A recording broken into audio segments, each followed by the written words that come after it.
Hey, Playwell. My name is Charlie Weber, and I think this job would be a lot of fun, not just for the kids, but also for me, because it would be a great way to get kids excited about thinking creatively, thinking cooperatively, and getting them to think proactively about solutions to some of the really challenging problems that they're faced with in our quickly changing world.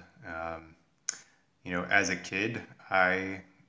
was always building things, I was always growing things, and I especially loved playing with Legos, sometimes for days on end. And usually I wasn't building what the instructions provided, but I was taking the kind of different kits of parts and building my own ideas, trying out all kinds of dreams that I had to build things in the world. And I think that kind of activity, that kind of hands-on, free-form building activity is what really made me a very creative problem solver and kind of an eternal optimist. And I would love to build more of that into our kids today. And I really love that Play Well helps provide those experiences that I was afforded in my home as a kid to thousands of kids who may not have that kind of opportunity at home. So with 10,000 ping pong balls, I think you could do something similar. Different from Legos, ping pong balls to me invite ideas of motion and trying to teach about a concept that is literally difficult to contain. And here in the desert, that makes me think about water and water management, and ping pong balls would be a really great way to teach about water moving over a surface without the mess of water moving over a surface. So we could talk about how in the past 100 years, engineers have treated water as something that we're afraid of, something that we don't want to flood our cities. So we basically just get it out of town as quickly as we can. And then we have to, in exchange, import water here from the Colorado River to make up for all that water that we dished out in our stormwater drains. So what we want to do instead is slow that water down, spread it out, and sink it in the ground to keep it in our local ecosystem as much as we can, so that we don't have to water our plants after we just took that rain and sent it downstream.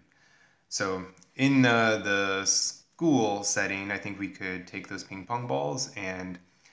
take a ramp or a staircase and let those balls just fall loose down the ramp and let the kids see what happens, how quickly they all just run off to the end and go downstream. And then we could say, what if you had to design something that can slow that down, spread those ping pong balls, water molecules out, and keep them, hold on to them in that landscape, maybe the hill side, a barren hillside or a mountain is what's mimicked by a staircase or a ramp, and we get them to design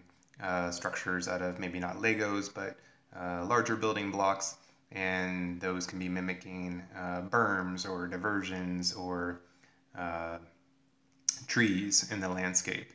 and let them experiment with that.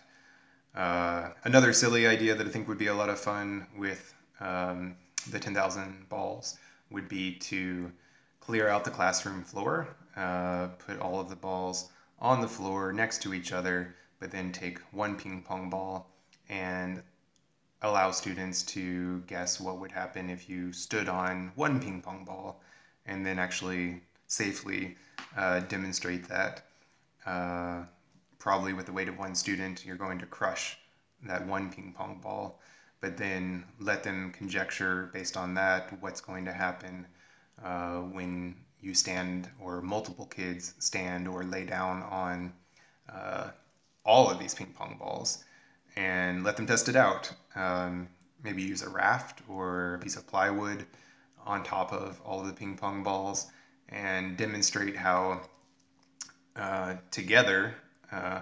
all of those balls can support a ton of weight, and not only support it but also let it move across the classroom. And that would be a really fun activity to get all of the kids moving and experiencing that, and really build a memorable experience in their head, how the sum of the parts of a machine can often, you know what I mean, how how a machine can often be more than the sum of its parts, and let that idea carry over to thoughts about teamwork and how many hands can do far greater than one. And I think that would be a lot of fun. I think working with Legos would be a lot of fun.